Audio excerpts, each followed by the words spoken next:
అందరికీ నమస్కారం.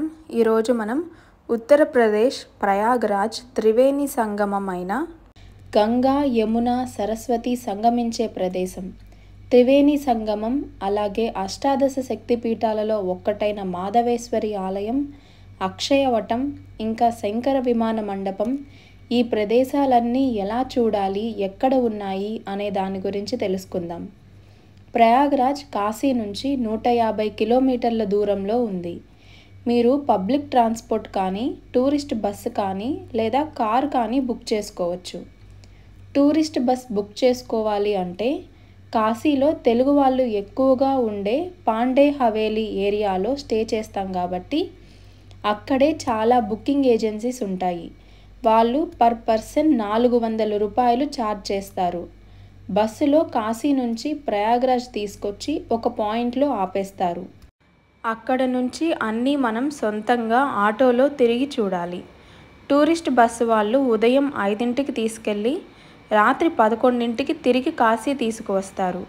మీరు యూపీఎస్ఆర్టీసీ బస్సులో వెళ్ళేలా అయితే కాశీ బస్టాండ్ నుంచి ప్రయాగ్రాజ్ బస్టాండ్ వరకు 160 రూపాయలు ఛార్జ్ చేస్తారు. ట్రైన్ అయితే 80 రూపాయలు ఉంటుంది. బస్టాండ్ నుంచి త్రివేణి సంగమం వరకు ఆటో వాళ్ళు 90 రూపాయలు తీసుకుంటారు. మీరు టూరిస్ట్ బస్సులో కానీ వస్తే బస్సు వాళ్ళు త్రివేణి సంగమం దగ్గరే బస్సు ఆపుతారు. మన దేశంలో ఎన్నో త్రివేణి సంగమాలు ఉన్నాయి. కానీ మన దేశంలోని ప్రధాన నదులు గంగా, యమున, సరస్వతి నదులు సంగమించే ప్రదేశం కావడంతో తీర్థాలలోకే రాజు ప్రయాగ్రాజ్ అయింది. సృష్టి మొదలైన తర్వాత బ్రహ్మదేవుడు మొదటగా యాగాన్ని ప్రయాగ్రాజ్లోనే చేశారని మన హిందువుల నమ్మకం. ఈ ప్రదేశంలో ఉత్తర పడమ దిశ నుంచి గంగా నది, పడమర దిశ నుంచి యమునా నది, అలాగే సరస్వతి నది భూగర్భ దక్షిణ దిశగా ప్రవహిస్తాయి. ఈ 3 నదులు కలిసే ప్రదేశమే ప్రయాగ్రాజ్. సంగమం తరువాత తూర్పు వైపుగా బంగాళాఖాతంలోకి ఈ 3 నదులు ప్రవహిస్తాయి. సంగమ మధ్యానికి 3 నదులు కలిసే సంగమ స్థలానికి మనం పడవలో మాత్రమే వెళ్ళగలము. అక్కడ నీరు కొంచెం లోతుగా ఉంటుంది. పడవలో అక్కడికి చేరుకున్నాక పడవదారులు పడవను స్థిరంగా నిలిపి ఉంచుతారు. పడవ పక్కనే తాడు పట్టుకొని 3 సార్లు మునుగుతాము. కొందరు భక్తులు అక్కడే పితృతర్పణాలు కూడా వదులుతారు. ఆ తరువాత తిరిగి పడవలో తీరం వైపుకి తీసుకొస్తారు. సంగమ ప్రదేశానికి పడవలో తీసుకెళ్ళి స్నానం చేయించి తిరిగి తీసుకువచ్చినందుకు పడవ వాళ్ళు 200 రూపాయలు తీసుకుంటారు. మీరు ఎక్కువ మంది కానీ ఉంటే ఒకరికి 100 రూపాయల చొప్పున తీసుకుంటారు. అలాగే పితృతర్పణాలు వదలడానికి పూజారులు అక్కడే పడవలో ఉంటారు. వారు 1500 నుంచి 2000 వరకు దక్షిణ స్వీకరిస్తారు. అలాగే వేణీదానం, గంగామాత పూజ, యమునామాత పూజ ఎప్పుడు నిత్యం ఇక్కడ జరుగుతూ ఉంటాయి. త్రివేణి సంగమంలో స్నానమాచరించాక మనం బడే హనుమాన్ మందిర్ని దర్శించుకుందాం. సంగమ ప్రదేశం నుంచి బడే హనుమాన్ మందిర్ సరిగ్గా 10 అడుగుల దూరంలోనే ఉంటుంది. నడుచుకొని వెళ్ళిపోవచ్చు. బడే హనుమాన్ మందిర్నే లేటే హనుమాన్ మందిర్ అని కూడా పిలుస్తారు.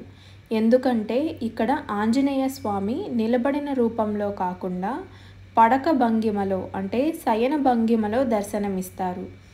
దాదాపు 20 అడుగుల పొడవు ఉన్న ఈ భారీ విగ్రహం ప్రపంచంలోనే ఇలాంటి ఏకైక శయన హనుమాన్ విగ్రహంగా ప్రసిద్ధి చెందింది. స్వామివారిని ఇక్కడ భక్తులు ప్రయాగ కోత్వాల్ అని పిలుస్తారు. అంటే ప్రయాగ రక్షకుడు అని పిలుస్తారు. కథనం ప్రకారం రావణుడిపై యుద్ధంలో విజయం సాధించి తిరిగి వస్తున్న సమయంలో హనుమంతుడు అలసిపోయి ఇక్కడ సంగమం ఒడ్డున పడుకున్నారని చెబుతారు. సీతాదేవి సూచన మేరకు ఆయన ఇక్కడే విశ్రాంతి తీసుకున్నారని, అందుకే ఆయనకు ఇక్కడ శయన రూపంలో ఆలయం వెలసింది అని చెబుతారు. ఈ ప్రాంతంలోనే సీతాదేవి హనుమంతుడికి చిరంజీవి వరాన్ని కూడా ఇచ్చిందని భక్తుల విశ్వాసం. వర్షాకాలంలో గంగమ్మ ఉధృతంగా ప్రవహించినప్పుడు నీరు మెల్లగా పైకి వచ్చి ఆలయం లోపలికి ప్రవేశిస్తుంది. గంగామాత స్వయంగా వచ్చి శయన హనుమంతుడికి అభిషేకం చేస్తోందని భక్తులు భావిస్తారు. ప్రతి సంవత్సరం ఈ దృశ్యం చూసేందుకు వేలాది మంది భక్తులు తరలి వస్తారు. అలాగే త్రివేణి సంగమం ఒడ్డున మొఘల్ చక్రవర్తి అక్బర్ నిర్మించిన అలహాబాద్ కోట ఉంది. ఆ కోటలోనే అక్షయవటం, ఇంకా సరస్వతి కూపం వంటి పవిత్ర స్థలాలు కూడా ఉన్నాయి. పద్మపురాణం, మత్స్యపురాణం మరియు స్కంద పురాణంలో అక్షయవటం ప్రస్తావన ఉందని చెబుతారు. శ్రీ మహావిష్ణువు స్వయంగా ఈ వృక్షాన్ని ఆశీర్వదించి ప్రళయకాలంలో కూడా ఈ చెట్టు నిలిచి ఉంటుంది అని వరమిచ్చారని పురాణ గాథ. ఇది అక్షయమైనది, అంటే ఎప్పుడూ వాడిపోని నశించని వృక్షం అని చెబుతారు. అక్షయవట అంటే అక్షయమైన వట వృక్షం.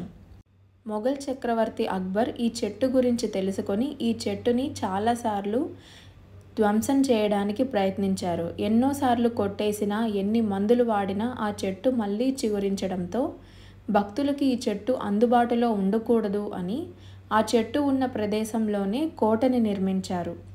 ఇప్పటి వరకు ఆ వృక్షం ఫోర్ట్ లోపలే ఉండడంతో సాధారణ భక్తులకు అందుబాటులో ఉండేది కాదు. కేవలం చెట్టు ఆకులను మాత్రమే చూసేవారు. ఇటీవల కాలంలో భక్తుల కోసం ప్రత్యేక అనుమతులతో దర్శనాన్ని కల్పిస్తున్నారు. అలాగే త్రివేణి సంగమం ఒడ్డున చాలా చిన్న చిన్న ఆలయాలున్నాయి. సీతారాముల ఆలయాలు, మఠాలు, అలాగే శంకర విమాన మండపం. ఇది ఇటీవల కట్టారు. 3 అంతస్తుల ఆలయం. కింద మొదటి అంతస్తులో అమ్మవారు దర్శనమిస్తారు. ఆ పైన శివాలయం ఉంటుంది. ఆ పైన వెంకటేశ్వర స్వామి దర్శనమిస్తారు. దీంతో త్రివేణి సంగమం ఒడ్డున ఉన్న అన్ని ఆలయాలు దర్శించుకుంటాము. నెక్స్ట్ వీడియోలో త్రివేణి సంగమానికి 5 కిలోమీటర్ల దూరంలో ఉన్న అష్టాదశ శక్తిపీఠాల్లో ఒక్కటైన మాధవేశ్వరి ఆలయం గురించి తెలుసుకుందాం.